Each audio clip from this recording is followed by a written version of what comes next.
მადლობა ეკა, ეს ეკა გაგუა იყო და ახლა გადავინაცვლოთ უკრაინაში, სადაც რუსული ანექსიის თემა ორმაგად მტკივნეულია, აქცია იქაც გაიმართა, ნოდარ მელაძე ჩაგვერთვება კიევიდან.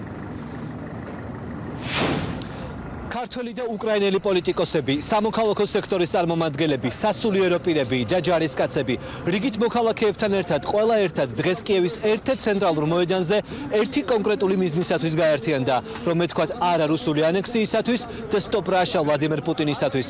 აქციის მონაწილეები ამბობენ, რომ სამოქალაქო სექტორის კონსოლიდაცია და ერთიანობა ახლა ყველაზე მნიშვნელოვანია, რათა მოსკოვმა უკან დაიხიოს. დღევანდელ აქციას საქართველოს ყოფილი პრეზიდენტი მიხეილ სააკაშვილიც ესწრებოდა. მან უკრაინულ ენაზე აქციის მონაწილეებს მიმართა და შემდეგ აქციაზე შეკრებილ ქართული დიასპორის წარმომადგენლებს გაესაუბრა.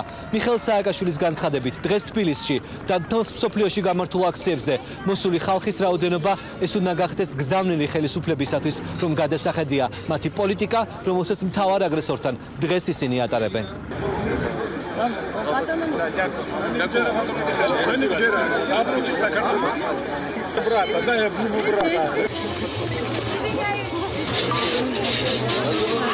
ქართულ ხალხს აქვს ისეთი ღირსება, ისეთი ერთიანობის განცდა. ქართულ ხალხს იმისთვის კი არ მიუწია ხმა 2012-ში, რომ დაუწვეთ რუსეთს. ქართული ხალხის мотиваცია იყო, რომ უკეთესად გვინდა ცხოვრებაო. მაგრამ დაწოლა და უთავმოყრება და კაპიტულაცია როგორ შეიძლება იყოს სამთავრობო პროგრამა და დღევანდელ მთავრობის ერთადერთი პროგრამა სამწუხაროდ ყავაც ყველა ხედავთ არის დაწოლა კაპიტულაცია. მე ვფიქრობ, რომ ეს ხოლმე დასაწყისია. დასაწყისია ბრძოლის ჩვენ თავისუფლების. რადგან დრო როცა ჩვენ ყველა უნდა შევწყვეტ ოცნება და მივიღოთ საქმეს ხელი. ჩემი ხალხი არის ბევრად მეც იმსახურებს ვიდრე უბრალოდ ოცნებას ივანიშვილის გაგებით. დღევანდელ აქციაზე მონაწილეობის მისაღებად სპეციალურად საქართველოდან უკრაინაში ჩამოვიდა მეიდნის მოვლენების დროს დაღუპულის ერთ-ერთი ქართველის დავით ყიფიანის მეუღლეს შვილებთან ერთად. მისი თქმით მნიშვნელოვანია, რომ დღეს ყველა ერთმანეთის გვერდით დადგეს და ერთიანობა იქნება მხოლოდ მთავარი გზავნილი აგრესორი ქვეყნისათვის, როგორც საქართველოს, ასევე უკრაინის შემთხვევაში, რომ მოვლენები უნდა შეჩერდეს და ქვეყნებს უნდა ქონდეთ თავისუფალი საგარეო პოლიტიკური კურსის არჩევანის საშუალება. დღევანდელ აქციაზე იმყოფებოდნენ ის ჯარისკაცების, რომლებიც დღეს პირველ ხაზზე იბრძვიან უკრაინის ტერიტორიული მთლიანობის დასაცავად და ასევე ის ჯარისკაცები, რომლებიც 90-იან წლებში აფხაზეთში საქართველოს ტერიტორიულ მთლიანობას იცავდნენ.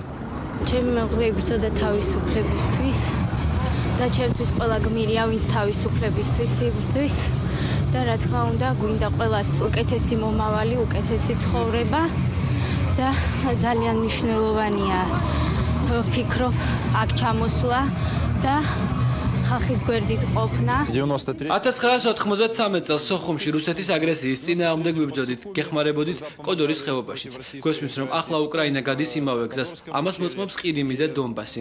უკრაინასა და საქართველოს მძიმე ხვედრი არ გვაქვს, მაგრამ ჯერა რომ შევძლებთ გაერთიანებას, რომ სხვა ქვეყნებიც დაგვიჭერენ მხარს და რუსეთის აგრესიას შევაჩერებთ. ჩვენ ვიბრძვით იარაღის კავშირში წინა ხაზზე, ვიბრძვით ოკუპაციას. იმ ტერს, რომელიც ჩვენ საერთოდ ყავს საქართველოში და უკრაინაში. რისთვისაც ვიბრძოდით საუკუნეები და წლებია, ებრძოლა გრძელდება აქ ახლა უკრაინაში, თვითონ ფიზიკურადაც. აქ არიან სამხედრო მოსამსახურეები, რომლებიც აგრძელებენ იმ დიდ ბოროტებასთან ბრძოლას, რომელსაც ქვია დღეს რუსეთის იმპერია. საქართველოს ხელისუფლება არის აბსოლუტურად უმოქმედო. მისი სამარცხვინო დუმილი ყველაფერი იმის ფონზე, რასაც ახორციელებს დღეს რუსეთის ხელისუფლება, ეს უბრალოდ არ ვიცი ამას რა შეიძლება დაერქვა. შეიძლება მოღალატეობრივი პოლიტიკაც დაერქვას. ამ აქციის მხარდაჭერით მჯერა, რომ ძალიან მალე ერთად შევძლებთ ჩვენი საერთო აგრესორის პუტინის შეჩერებას. მხოლოდ ამის შემდეგ შევძლებთ ნორმალურ განვითარებას, როგორც დემოკრატიული ქვეყნები. კიევის ცენტრში მიმდინარე აქციაზე დღეს სიტყვით რუსეთში მოღვაწე სამოქალაქო სექტორის წარმომადგენლებიც გამოვიდნენ და ქართველებსა და უკრაინელებს ბოდიში მოუხადეს იმ პოლიტიკის გამო, რომელსაც რუსეთის პრეზიდენტი ამ ორ ქვეყანასთან მიმართებაში ატარებს. დღევანდელი აქცია საქართველოსი და უკრაინის ჰიმნით დაიწყო და ამავე ჰიმნები დასრულდა. მადლობა ნოდარ მელაძე გვერდთვებოდა კიევიდან. სხვათა შორის კიევში გამართულ მიტინგზე ევროვიზიის გამარჯვებული რუსლანაც გამოვიდა. და ახლა საფრანგეთი აქციები ევროპის კიდევ რამდენიმე ქალაქშიც მოეწყო, როგორც გითხარით და ახლა თამარ მუნცუბიძე სტრასბურგიდან გვეტყვის, სად და როგორ გააპროტესტეს რუსული აგრესია. სტრასბურგში შეკრებილი ქართველები თვლიან, რომ ასეთი სახის აქციები ევროპაში ხშირად უნდა ჩატარდეს, რადგანაც სწორედ ევროპასთან ერთად ჩვენს ქვეყანას შეუძლია იმ საფრთხეების თავიდან აცილება, რაც დღეს რუსეთიდან მომდინარეობს. ვლადიმერ პუტინის საწინააღმდეგო შეძახილებით ქართველმა და უკრაინელმა ემიგრანტებმა რუსეთის აგრესია ლონდონში, რუსეთის საელჩოსთან გააპროტესტეს. კენსინგტონის პარკთან შეკრებილებმა სოლიდარობა ანექსიის წინააღმდეგ თბილისში დაგეგმილ აქციასაც გამოუცხადეს. რუსეთი ცდილობს ინფორმალურ ანექსიას, ფაქტობრივი ანექსია და არ ქვას და ყველაფერი გააკეთოს იმისათვის, რომ აფხაზეთი მოგლიჯოს თავის დედასამშობლოს და ძირძველ სამშობლოს საქართველოს. ეს უკვე ზღვარ გადასული ამორალიზმია. დღეს ისე ჩვეულებრივი სადგივარით მოვდივართ, ჩვენ ამას ხშირად ვაკეთებთ. ტრადიცია გვაქვს ამათ საელჩოსთან მოსვლის და ყვირილის, რომ დაგვიბრუნო ჩვენი აფხაზეთი და ჩვენი სამაჩაბლო. თბილისის აქციას გამოუცხადეს სოლიდარობა სტრასბურგში მცხოვრებმა ემიგრანტებმაც, რომლებიც ევროპარლამენტის შენობასთან შეიკრიბნენ. რუსეთის მიერ ოკუპირებული ტერიტორიების ანექსიის თავიდან ასაცილებლად მათ საქართველოს ხელისუფლებას მეტი ძალისხმევისკენ მოუწოდეს. მსგავსი მოთხოვნებით აქციას უკრაინელებიც შეუერთდნენ. ეხლა დუმილი არის ღალატის ფასი, მეგობრებო. ზოგს არ ჯერავს და ზოგთვის გაუგებრობა ეს. მე გეუბნებით აქედან გარწმუნებთ, რომ საქართველოს არის გაჭირვებულ დღეში და მივხედოთ საქართველოს და დავეხმაროთ. კიდევ ერთხელ შეგახსენებთ, რომ ოკუპირებულია, მოსულია მტერი კარზე. გავახილოთ კარგად თვალები და ლიტურგიული ძილიდან გამოვიდეთ ერთჯერ და სამუდამოდ. ჩვენ ერთმანეთს უნდა ჩავჭიდოთ ხელი. გავერთიანდეთ და ვიბრძოლოთ ერთობლივად ფაშისტი პუტინის წინააღმდეგ.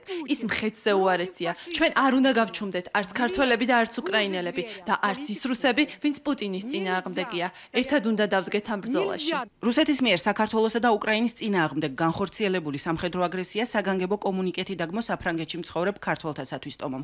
მათ რუსეთი მეზობელი სახელმწიფოების ტერიტორიების მიტაცების გამო გააკრიტიკეს, ევროპა კი რუსეთიდან მომავალი საფრთხის თაობაზე გააფრთხილეს.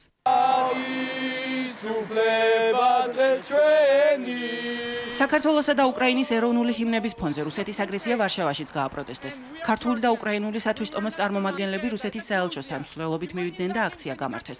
მათ პუტინის პოლიტიკა და რუსეთის მიერ ტერიტორიების მიტაცება დაგმეს.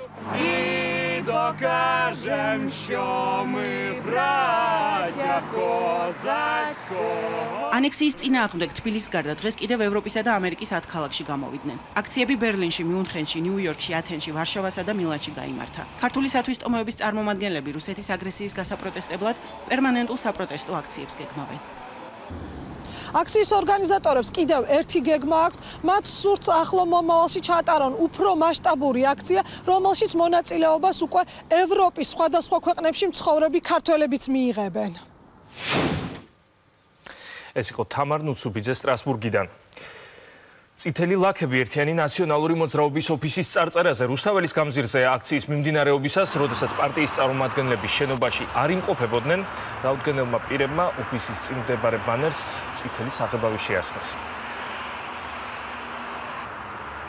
როდესაც რუსთაველზე ტარდებოდა აქცია, ვიღაცა მოვიდა და ამ დროს ჩვენს ოფისს ესროლა რაღაც საღებავით სავსე პარკი თუ ბუშტი თუ არც რაღაცა და დასვარა რაღაც ტერიტორია. ცხადია პოლიტიკური мотиваცია ალბათ არის, იმიტომ რომ მოვიდა პოლიტიკური პარტიის საკუთრება დააზიანა თუ დასვარა. პოლიტიკური რეალობაში ეს ჩვეულებრივი მოვლენა მსგავსი რაღაცები ხდება არა მხოლოდ საქართველოში, არამედ ნებისმიერ სხვა ქვეყანაში. პუტინის ტიტუშკები როცა ოფისში არავინ არ არის, მოვარდნენ და ამითი იძიეს ჩვენზე შური. ჩვენ ეს არ გვიკვირს, ესენი არიან გამწარებულები, იმიტომ რომ მათ იციან, რომ საქართველო არ გატყდა, საქართველო პუტინს არ ემორჩილება, საქართველო არც პუტინის მილიარდებზე გაიყიდა, ასე რომ მათ დიდი დრო არ უწერიათ. ვინ არის დავით ბაქრაძე? თქვენი უმრავლესობა იფიქრებს, რომ